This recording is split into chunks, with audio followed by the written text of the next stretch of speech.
दोस्तों, अगर आपको हमारा ये एपिसोड पसंद आए तो आप प्लीज़ हमारे चैनल को सब्सक्राइब कीजिए, हमारे वीडियोस को लाइक कीजिए, कमेंट दीजिए और अपने दोस्तों के साथ शेयर कीजिए। थोड़ा हमें भी उत्साहवर्धन मिलेगा। धन्यवाद। 2014 से पहले जब कांग्रेस की सरकार थी, उस समय आप लोगों को भी याद होगा कि सुप्रीम कोर्ट ने कहा था कि सीबीआई पिंजरे में बंद एक तोता है। इसका मतलब क्या हुआ कि सीबीआई एक स्वतंत्र संस्था नहीं रह गई। 2014 के बाद जब कांग्रेस की सरकार गई और मोदी सरकार आई तो कपिल सिब्बल साहब कई मौकों पे सुप्रीम कोर्ट से नाराज हो जाते थे, सीबीआई से, ईडी से, इन सब से वो अक्सर नाराज हो जाते थे। उन्होंने एक बार अपने एक स्टेटमेंट में कहा था कि हमारे जो फंडामेंटल राइट्स हैं, हमारे जो मौलिक अधिकार हैं, उनकी सुरक्षा कौन करेगा? अदालतें करेंगी कि सीबीआई करेगी कि ईडी करेगी? कौन करेगा? मतलब 2014 के बाद जब मोदी सरकार आई तब उनको यह लगा कि सीबीआई एक स्वतंत्र संस्था नहीं है। 2014 के पहले जब कांग्रेस की सरकार थी तब उनकी नजर में सीबीआई एक स्वतंत्र संस्था थी, जबकि सुप्रीम कोर्ट ने उसे पिंजरे में बंद एक तोता कहा था।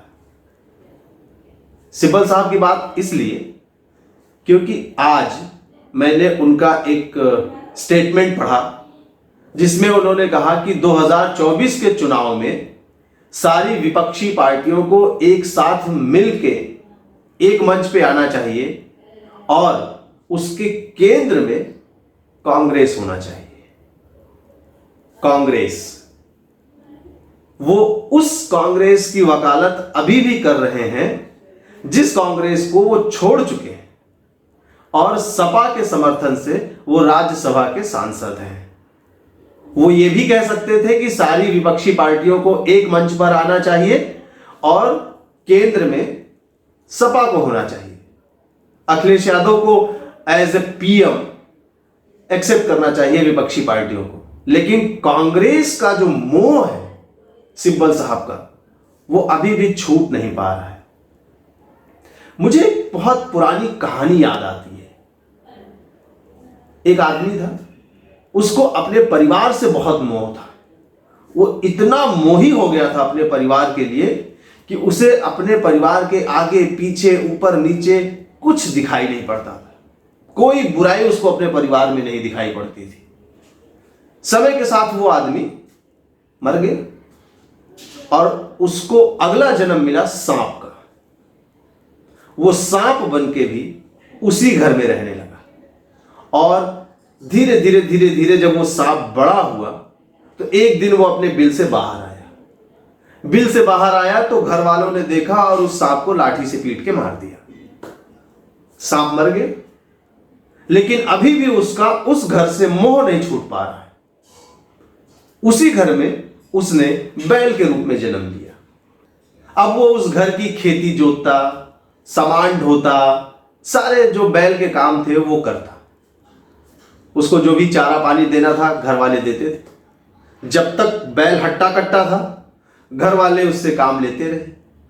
अब बैल हो गया बूढ़ा और एक कोने कहीं पड़ा हुआ है। अब उसको कोई पूछ नहीं रहा है, कोई चारा पानी नहीं दे रहा है। कभी दिन दो दिन में एक दिन किसी ने चारा दे दिया, किसी ने पानी पिला दिया। बैल बड़े कष्ट में, लेकिन फिर भी इस घर से उस बैल का मोह नहीं छूट रहा है। लेकिन धीरे धीरे धीरे धीरे जब उस बैल को अथाह कष्ट हुआ तब उसको लगा कि इस घर में तो मुझे बहुत तकलीफ दी जा रही है। तो कहते हैं कि नारद मुनि आए उससे मिलने के लिए। तो उसने नारद मुनि से कहा कि मुनिवर, मैंने इस घर से इतना मोह किया, इतना प्रेम किया और इसके बदले में घर वालों ने मुझे क्या दिया? तो नारद मुनि ने कहा कि मोह ये तमाम सारे पापों का मूल है। जब तक आप उस मोह में बंधे रहेंगे आपको अच्छा बुरा नहीं सुझाई पड़ेगा। आप तमाम सारे पाप करते रहेंगे या तमाम सारे पुण्य कर्मों से दूर होते रहेंगे। अब चूंकि तुमने इतना कष्ट सह लिया और उस कष्ट में तुमने प्रभु का इतना नाम लिया कि अब तुम्हारा उद्धार हो गया, अब तुम मोह से रहित हो गए और अब तुमको मोक्ष की प्राप्ति होगी। कुछ ऐसी ही हालत कपिल सिब्बल साहब की है। कांग्रेस से इतना मोह है कि कांग्रेस छोड़ने के बाद भी वो कांग्रेस को नहीं छोड़ पा रहे, जबकि कांग्रेसी उनको पूछ नहीं रहे। हालत यह है कि चारा पानी उनको मिल नहीं रहा है, लेकिन कांग्रेस का मोह ऐसा है कि सिब्बल साहब उस मोह को छोड़ नहीं पा रहे हैं। राहुल गांधी के प्रति जो उनका एक प्रेम है, जो मोह का रूप धारण कर चुका है, उस मोह को वो अपने से अलग नहीं कर पा रहे हैं। और मोह में अंधे ऐसे कांग्रेसी या पूर्व कांग्रेसी नेताओं की वजह से ही कांग्रेस की ऐसी दुर्गति हुई है कि वो लगातार रसातल में जा रही है।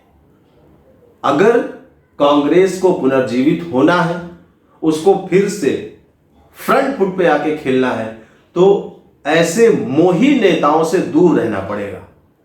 ऐसे नेताओं को ढूंढना पड़ेगा जो सही सलाह दें, समय की नजाकत को समझते हुए और ये जानते हुए कि तुम्हारी राजनीतिक लड़ाई किस विचारधारा से है, किस तरीके का माहौल देश में बना हुआ है, उस तरीके से आपको अपनी लड़ाई के सारे कायदे कानून नियम बदलने पड़ेंगे। पुराने लोगों के ढर्रे से आप इन नए लोगों से नहीं लड़ सकते हैं। तो सिब्बल साहब, आप कांग्रेस छोड़ चुके हैं, उसके बाद भी अगर कांग्रेस के लिए आपका मोह अभी भी है, तो आप कांग्रेस को कोई ऐसी सलाह दीजिए जो आज के समय को सूट करती हो। पुरानी कांग्रेस आज के नए राजनीतिक प्रतिद्वंदियों से नहीं लड़ सकती है और यही कारण है कि पूरे देश में कांग्रेस लगातार पीछे होती जा रही है। आप देखते रहिए नूरा कुश्ती का अगला एपिसोड। धन्यवाद।